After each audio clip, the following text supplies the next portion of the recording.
russas na fronteira do Canadá ou na fronteira mexicana. Vamos dar uma olhadinha nessa resposta dele, só um comecinho da resposta, porque o vídeo é um pouco longo. Solta aí, João.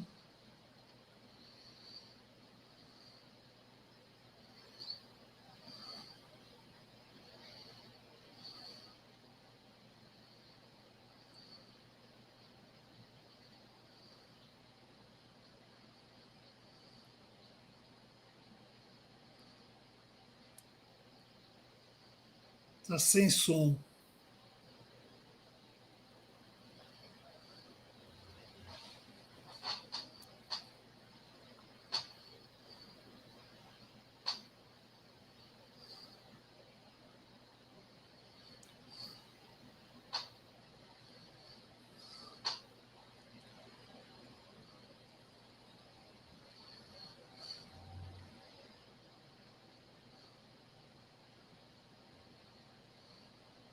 Legal. Essa linha de raciocínio do Putin, Paulo, eu acho que ela é inquestionável, é muito óbvio o que ele diz, né? Quer dizer, como é que você vai ter uma fronteira praticamente ocupada pela principal potência mundial? Ele faz essa questão de uma forma bem didática. Eu queria que você comentasse um pouco isso.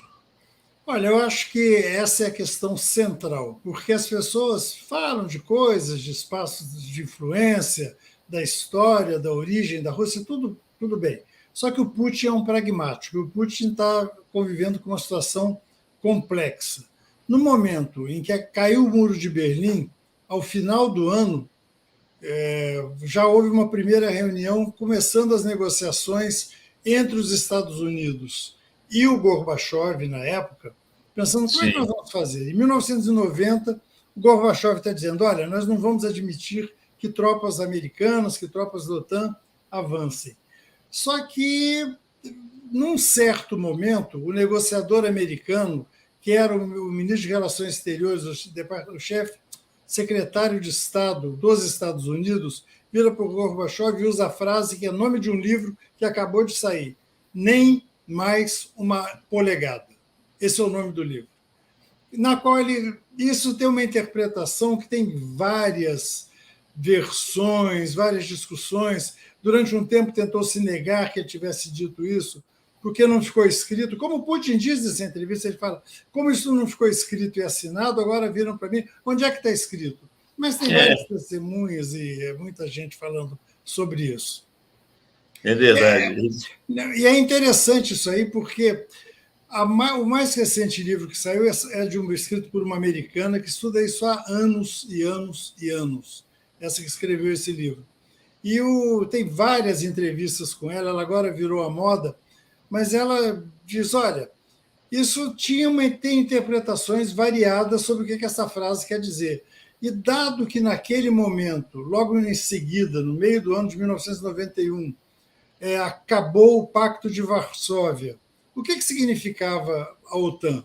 Ela perdia um certo sentido, que ela era um elemento típico da Guerra Fria. Mas os Estados Unidos, o próprio Bush, que era o governador, o Bush pai, que era o presidente dos Estados Unidos, podia ter dito, não, eu confirmo o que o Baker falou, mas não confirmou.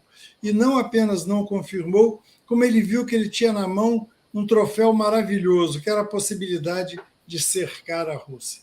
Essa possibilidade de cercar a Rússia era colocar tropas da OTAN ao longo de toda a fronteira da Rússia, no lado oeste da fronteira, leste da Europa.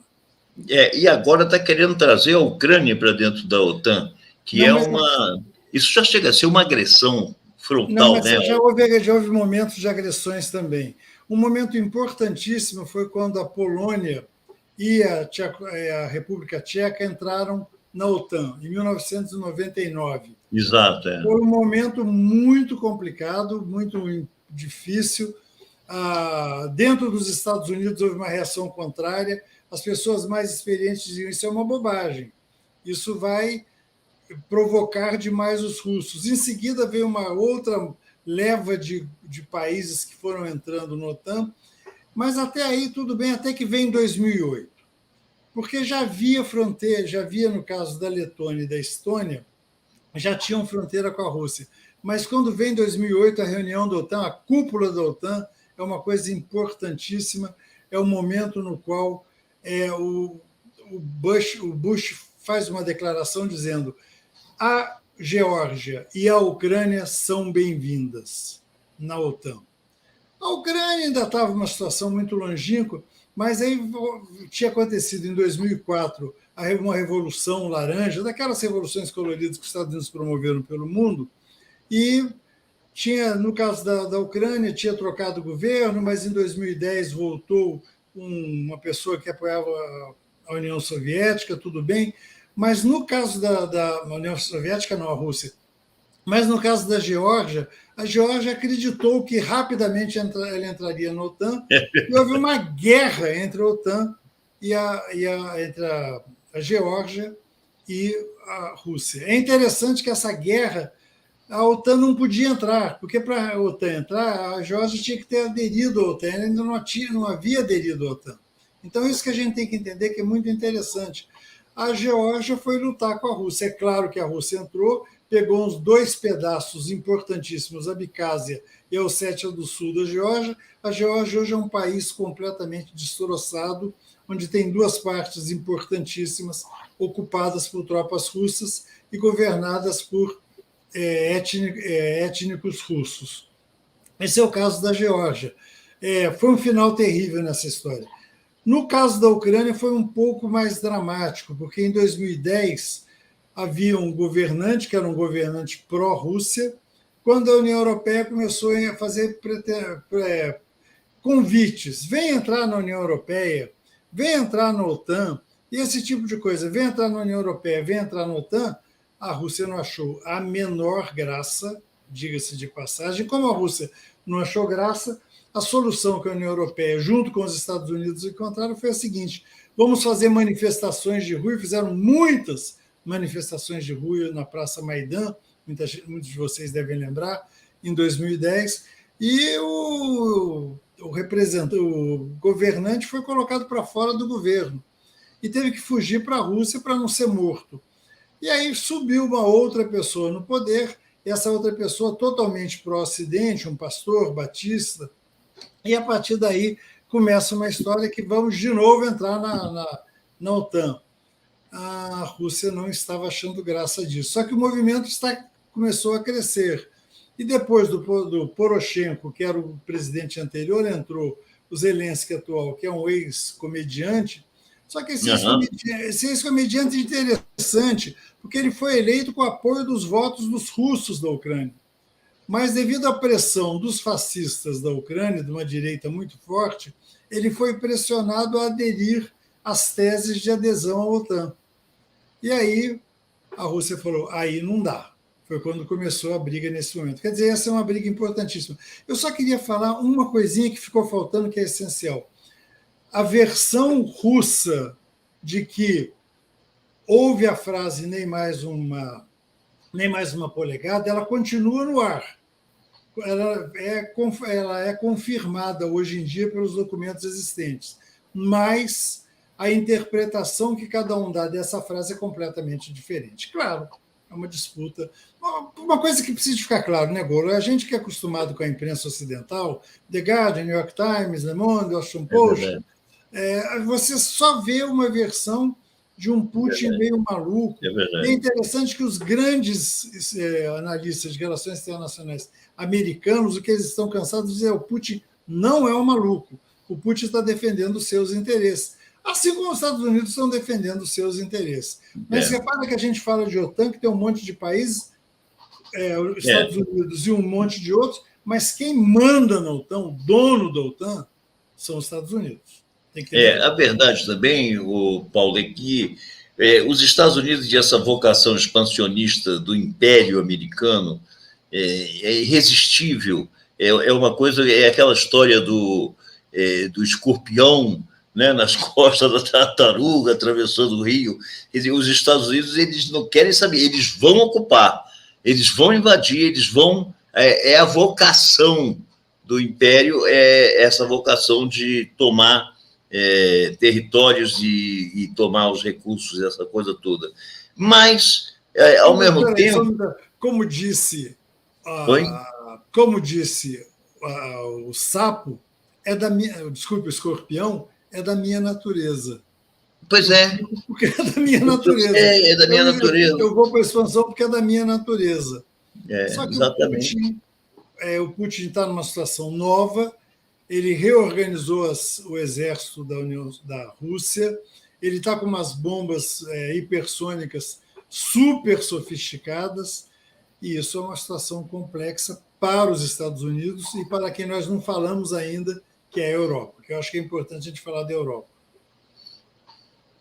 Como é que fica a Europa nesse cenário, hein?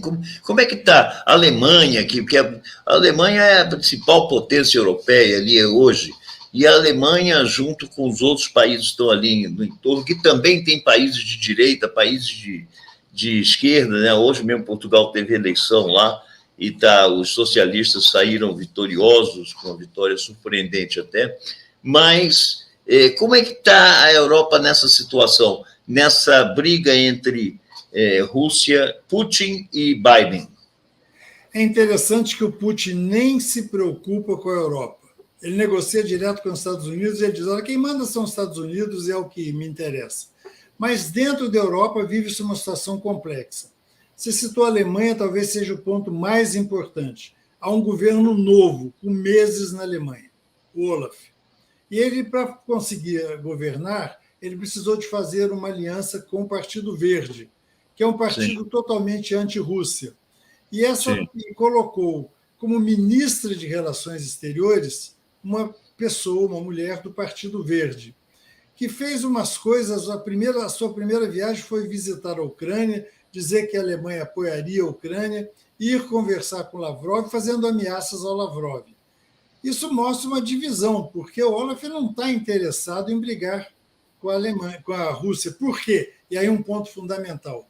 Existe uma questão, o gás, o preço o gasoduto, da energia. O gasoduto que sai da Rússia para a Alemanha, que é um gasoduto de mais de 1.000 quilômetros, é um gasoduto respeitável. Os Estados Unidos estão dizendo hoje um discurso assim meio... dizendo a Alemanha não deveria depender tanto do gás russo, ou seja, deveria ter umas outras fontes também de gás, quem sabe eles mesmos, esse tipo de coisa, né? Isso também é um complicador para a Alemanha, ou você acha que a Alemanha pode manobrar, usar esse gasoduto como uma forma de afirmar uma liderança regional ali forte e alinhar com o Putin, pelo menos nessa questão da OTAN? Você chamou a atenção para questões fundamentais, como sempre, mestre Golo. O que acontece é que os Estados Unidos, desde o início da construção desse gasoduto, que ficou pronto agora, só falta certificar para começar a ser usado, foram contra. E porque o argumento que eles sempre utilizaram foi esse que você falou. Não, a Alemanha vai ficar muito, a Europa vai ficar muito dependente da Rússia, vai ter uma forma de pressão política da Rússia sobre a Europa. É verdade. Mas não nos esqueçamos que hoje em dia os Estados Unidos são um grande exportador de gás natural liquefeito. E que eles estão querendo substituir este gás natural sem ser liquefeito que vem da Rússia com navios que trariam gás, aumentando as vendas dos Estados Unidos para a Europa. Adicionalmente, tem um problema, porque o maior exportador de gás liquefeito do mundo é a Austrália, fica do outro lado do mundo, ficaria caríssimo. Então, os Estados Unidos estão tentando buscar gás no Catar, para trazer que o Catar é o segundo maior exportador. Mas não chega perto do que a Rússia é capaz de ofertar, o que significa que vai ter uma super elevação do preço do gás. Diga de passagem, o gás da Rússia para a Europa é muito barato hoje em dia. Sim. Então, esse é um problema. Agora, vamos ver um probleminha que surge nisso aí. Uma parcela significativa do gás que vem da Rússia e passa e vai parar na Europa vem por dentro do território ucraniano. E a Ucrânia recebe um aluguel do seu território bastante elevado, que significa muito para as finanças do país.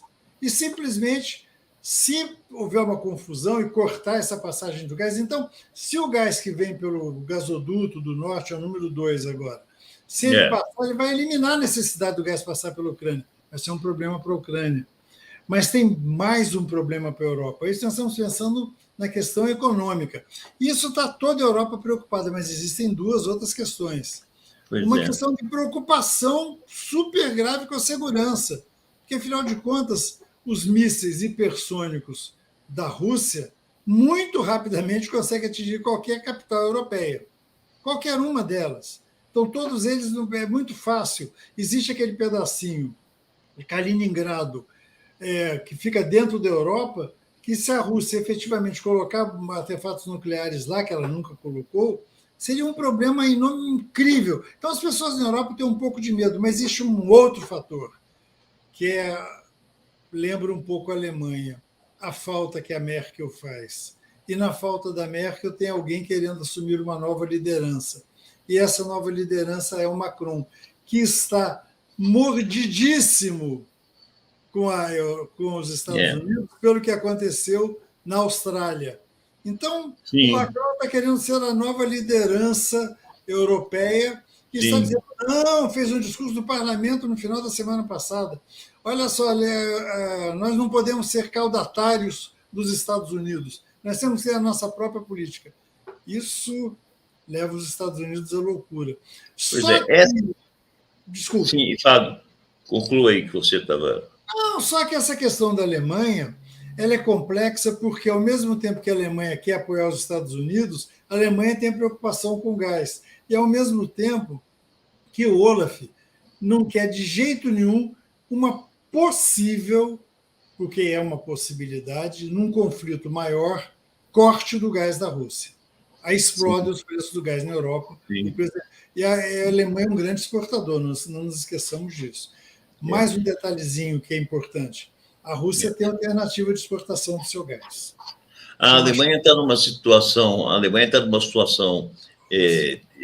delicada, porque, como você disse, não quer ir contra os Estados Unidos, mas, ao mesmo tempo, quer agradar, quer sustentar, manter e até incrementar essas relações internacionais com a União, com a Rússia. E a questão que hoje eu estava vendo, levantaram aí num artigo de jornal, é que nós estamos vendo uma realpolitik, né? Agora, mais uma vez, se sobrepondo às questões ideológicas e expansionistas, e esse papo de OTAN, esse papo de que 5 vezes e tentaram, já fizeram 5 tentativas, como o Putin falou.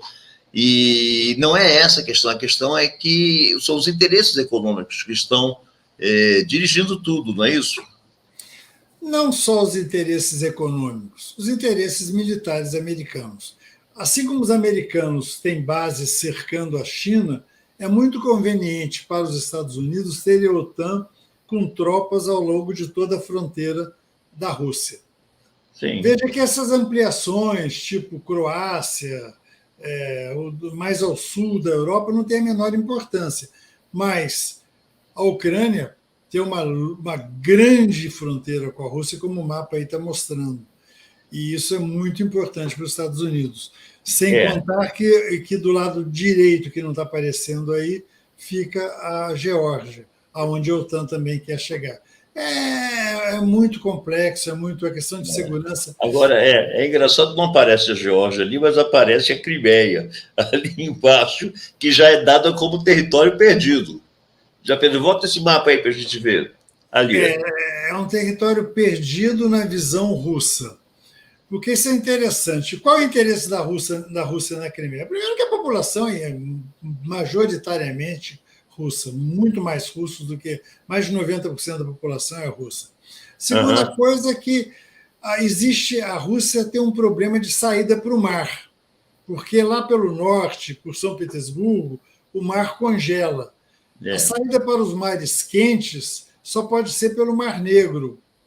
Vai ter que passar no Bósforo e Dardanelos, mas é uma saída de mar quente. E a Rússia tem a sua única base militar no Mar Negro, em Sebastopol, que é uma base que foi construída no século XVIII, quando isso aí era tudo Império Russo. E quando acabou a União... Um forte do czar. Era um forte do czar, realmente. E quando acabou, e olha que interessante, quando acabou a União Soviética, para a Rússia manter sua base, ela paga um leasing para a Ucrânia. Agora ela tomou, não paga mais nada, e o que é uma coisa interessante, mostra o mapa de novo, porque não tem passagem direta da Rússia para a Crimeia. Cadê o mapa aí? Vale a pena dar uma olhada. Crimeia. Porque é interessantíssimo, porque o Putin fez uma blitzkrieg enlouquecida, mandou fazer em um ano e pouco uma ponte louca, rápida, incrivelmente rápida mesmo, vindo dos territórios da Rússia para a Crimeia, e inaugurou um ano e meio atrás, 2 anos, ele na frente de um caminhão, dirigindo como se fosse... Eu lembro da imagem, É uma cena interessantíssima. E aí hoje a Crimeia está ligada por vias de transporte de caminhões com a Rússia.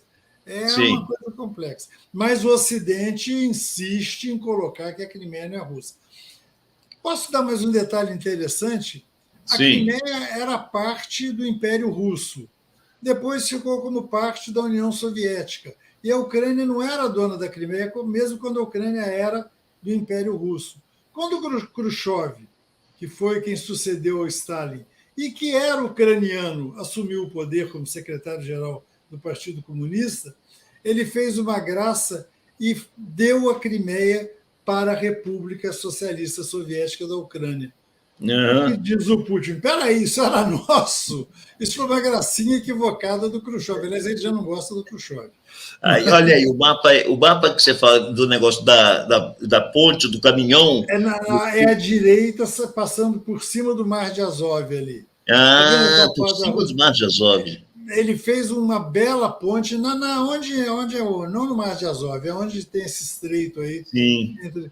E ele fez uma ponte fantástica, que passa trem por baixo, caminhão por cima, uma coisa maravilhosa. A toque de caixa, né? A toque de caixa. É verdade. E hoje a Crimeia está ligada, porque, de alguma forma, a população russa da Crimeia poderia ficar contra o Putin se começasse a faltar comida. Então, para baratear essa chegada de comida, de mantimentos, de bens em geral, foi feita essa ponte que está em pleno funcionamento. Muito bem, olha, eu quero chamar a atenção aqui, não só do Paulo e do João Francisco também, que está pilotando para nós aí como um espião, né? Ele fica botando os mapas e as imagens escolhidas dos subterrâneos do poder lá, porque nós estamos terminando o nosso programa. A proposta do programa é de que nós tenhamos um programa mais rápido, menos discurso e mais opinião e mais contundência nas opiniões, que isso aí é o departamento do Paulo e ele sabe bem fazer esse negócio. Então, nós vamos voltar na semana que vem. Paulo, eu queria que você deixasse as impressões do que você achou dessa nossa primeira experiência. Eu achei que a experiência foi boa, diferente de tudo que nós já fizemos até hoje, Exatamente. Mas acho que dá para ser um pouco mais objetivo ainda. Não, seremos muito mais. É que esse tema... Não, mas a culpa foi minha. Mas acontece que esse tema é de uma abrangência, ele envolve o planeta Terra nesse momento. Né? E nós estamos meio perdidos nisso aí, porque, na verdade, o Brasil ele é muito periférico nessa história, nós não estamos participando dessa discussão.